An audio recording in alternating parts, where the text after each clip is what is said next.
Restoring the image of Parliament, which had been damaged in the eyes of Ugandans, was one of the key issues raised by candidates contesting for the position of Speaker, while canvassing for votes among members of the 12th Parliament. The Deputy Speaker, to be followed by the Uganda flag. Now, following the election of the West Budama South Member of Parliament, Markson Oboth, as Speaker, we spoke to several legislators to find out whether he will be able to meet the expectations of the public.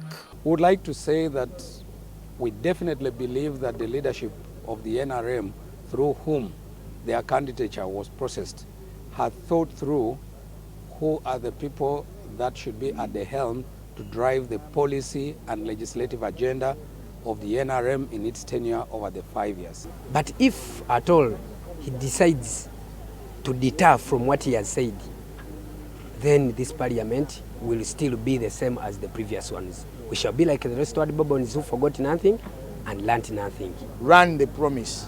We don't expect a speaker for a particular family, a speaker for a particular party. We want a speaker for Uganda. We want the parliament to belong and to do in the interests of Ugandans. Ugandans who followed the election also expressed differing opinions regarding the speakership race. It went very good, and we are very grateful, proudful to see that our Jacob Oboth, he has come as a member, as a member as a speaker of Parliament, and we are so very happy for him. Let us wish him all the best. When you analyze it, it has not been fair at all. We expected a new change at least. If the current speaker, Jacob Oboth, is coming from the NRM government, it means at least we will not see a much more difference. We believe if there was a person who is in a different system, at least we would see something different. Political analyst Sarah Bidete says it is unfortunate and embarrassing that the NRM party, which often portrays itself as a champion of equality, abandoned its own principles by fronting two men for the positions of Speaker and Deputy Speaker.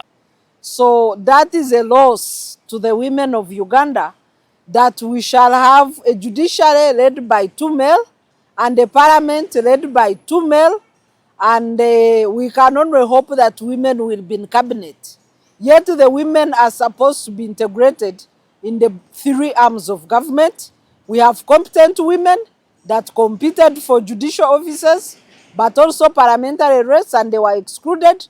And as 51.4% of Uganda's population, we are not happy with that decision. Bidete says that the NRM members of Parliament were not given the opportunity to freely choose the person they wanted to represent them in the speakership race because the party's top organ, the Central Executive Committee, had already taken a decision. But SEC could have created competition at NRM caucus. So as a person who promotes popular competition at all levels of governance, it would have been good to recommend two people per post for the MPs to select who. Because the MPs were given one choice per post, they had no alternative. And the decision stopped at SEC, which is not very good for popular participation. Bidete also wonders why only former Speaker Anita Among is being investigated over corruption allegations, yet she worked with other officials in the operations of Parliament. Investigations are not complete. I don't know whether the outgoing Speaker was acting alone, without a deputy, without other people in Parliament. That also raises questions at that level, and whether these investigations will be fair. Ssenyonga Mulinde, NTV Tonight.